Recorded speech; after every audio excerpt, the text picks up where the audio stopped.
सोचा होगा या फिर ऑब्ज़र्व करा होगा कि आप बहुत ज़्यादा ट्राई कर रहे होते हो किसी चीज़ के लिए, बट फिर भी नहीं मिलती है। और जैसे कि किसी जॉब के लिए ट्राई कर रहे हो, अपनी मैरिड लाइफ़ के अंदर बहुत ज़्यादा दिक्कतें फेस कर रहे हो, वहाँ पर सोच रहे हो कि यार कुछ ना कुछ अच्छा हो जाए मेरे साथ।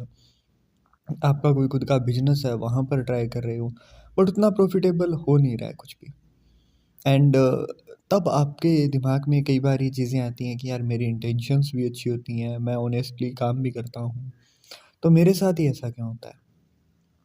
अब इसके बाद में नेक्स्ट जो आता है ना कि आप व्रत करने लगते हो, आप भगवान के मंदिर जाने लगते हो और आप एस्ट्रोलॉजी, जेमस्टोन्स, न्यूमेरोलॉजी जहाँ भी, जैसे भी हो सके, आप चीज़ों को ट्राई करना शुरू करते हो। बट धीरे-धीरे ना फिर आपका मन यहाँ से भी उबने लगता है। तो सबसे बड़ी दिक्कत आती कहाँ है? उसी चीज़ को मैं आज बताने वाला हूँ। मैं ना आपको एक स्टोरी बताता हूँ। सबसे पहले थोड़ा-सा गौर से सुनिएगा। अब यहाँ पर ना मान लीजिए आप एक इंसान हो वैसे तो, बट आप एक इंसान हो और आप का नाम लेट्स सपोज़ ए, बी कुछ भी आप सोचिए। आप एक रेस्टोरेंट के अंदर गए, वहाँ पर आप वेटर जैसे ही आप बैठे, जाते ही आप अपनी सीट पर बैठे और सामने से एक वेटर आया। वेटर ने पूछा आपसे कि आपको क्या चाहिए? तो आप बोले कि टोमेटो सूप नहीं लेना मुझे। फिर से सामने वाले ने पूछा कि क्या चाहिए? फिर से आपने बोला टोमेटो सूप नहीं लेना मुझे। और ये चीज़ें होती गईं और इसके चलते आपको कुछ भी नहीं मिला क्योंकि उसने हर बार पूछा कि आपको क्या चाहिए? आपने फिर से बोल दिया कि मुझे ये चीज़ नहीं चाहिए। अब यहाँ पर क्या होता है ना, आपके साथ भी सेम होता है। मैक्सिमम चार्ट जो भी मैं देखता हूँ ना, वहाँ पर जुपिटर, केतु का या फिर कुछ ना कुछ ऐसे स्ट्रॉन्ग बॉन्ड्स मिलते ही मिलते हैं। जैसे कि मून नेट था उसके अंदर आ गया। मतलब एस्ट्रोलॉजी के अकॉर्डिंग आपको 100 में से 90 एस्ट्रोलॉजर, न्यूमेरोलॉजी के अकॉर्डिंग भी बहुत सारे लोग बता देंगे कि आपका कुछ नहीं हो सकता। आपकी लाइफ में ये वाली दिक्कत इसलिए है क्योंकि ये दशा है, ये महादशा है। बट लोग ये नहीं बताते हैं कि आपके चार्ट में ये एक प्लेनेट ऐसा है जो कि आपकी लाइफ बदल देगा और वो एक प्लेनेट ऐसा होता है ना जो कि आपकी वाणी को सच्ची कर देता है।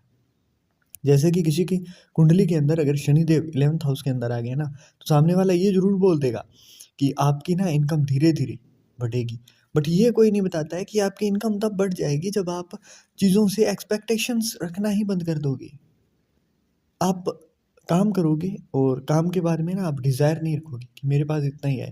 तो जैसे ही ना आप ये टारगेट्स रखना बंद कर देते हो कि मुझे इस महीने 20,000 चाहिए, तो शनिदेव आपको 40-50 जितना भी होगा ना मैक्सिमम देंगे। बट रीज़न आपको बताया नहीं जाता है, तो आपको करना क्या है? आज से ही ना जो भी दिक्कत है आपकी, आप सोने के पहले उस चीज़ को फ़ील करना कि वो दिक्कत आपकी ख़त्म हो चुकी है। जैसे कि आपकी मैरिड लाइफ़ के अंदर इश्यूज़ चल रहे हैं ना, तो आप सोने से पहले एक बार विज़ुअलाइज़ करना कि आप अपने हस्बैंड, अपने वाइफ़ मतलब जो भी आपके स्पाउस हैं, उनके साथ बहुत अच्छे से बिहेव कर रहे हैं, आप के साथ वो अच्छे से बिहेव कर रहे हैं और बहुत कुछ अच्छा चल रहा है। Same when it comes to your business, आप सोने से पहले ये चीज़ फ़ील करना कि आपका बिज़नेस बहुत अच्छे से चल रहा है। आप एक लग्ज़रियस कार से उतर रहे हैं, लोग आपके आमने-सामने हैं, आप लोगों को डोनेशन भी खुल के दे रहे हैं। मतलब जब आप वहाँ पर ना विज़ुअलाइज़ करो ना तो आप एज़ अ गिवर विज़ुअलाइज़ करोगे और सेम जैसे ही चीज़ें अच्छी होने लग जाएँ तो भी आपको एज़ अ गिवर ही यहाँ पर चीज़ों को देखना है।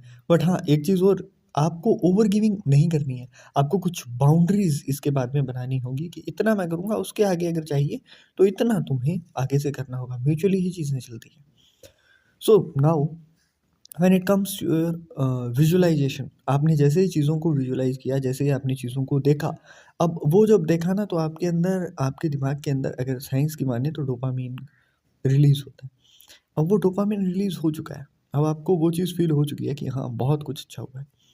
अब जैसे ही ना आप वहाँ से आँखें खोलो, उसके पहले थैंक यू करना है। थैंक यू अपने इष्ट को, थैंक यू अपने एंसेस्टर्स को, जो भी आपके पितर हैं उनको। थैंक यू करना है अपने भगवान को, यूनिवर्स को। इसके बारे में सॉरी भी बोलना है, क्योंकि आपने उनके प्लान के ऊपर डाउट किया। इसके बाद में आपको धीरे-धीरे आँखें खोलनी है। अब डेली है ना आपको डोनेशंस वगैरह के अंदर, डेली इन चीज़ों के अंदर ना मत पूछिए किसी से। जेमस्टोन का अगर पूछोगे, किसी से क्रिस्टल का पूछोगे, मैं खुद एस्ट्रोलॉज़र हूँ, न्यूमेरोलॉजी से भी मैं चेक करता हूँ चीज़ें। मैं आपके सिर्फ़ नाम को देख कर के भी बता सकता हूँ कि आपकी लाइफ़ में क्या दिक्कतें हैं। बट अगर मैं खुद कह रहा हूँ ना कि मुझसे भी कंसल्टेशन मत लो चाहे। मैं नहीं कह रहा हूँ आपको कि आकर के मेरे पास बैठो और मुझसे कोई भी चार्ज लो। मैं 251 501 के अंदर भी आपको चेक करके बताता हूँ। बट मैं नहीं कह रहा हूँ कि मेरे पास भी आओ। आप ना इतनी सी चीज़ चेंज करके देखो एंड देन बिलीव मी आपकी लाइफ़ के अंदर ना विदिन अ 1 मंथ चेंजेस जो आएँगे वो आपको खुद को फ़ील हो जाएँगे कि यार क्या बदली है लाइफ़।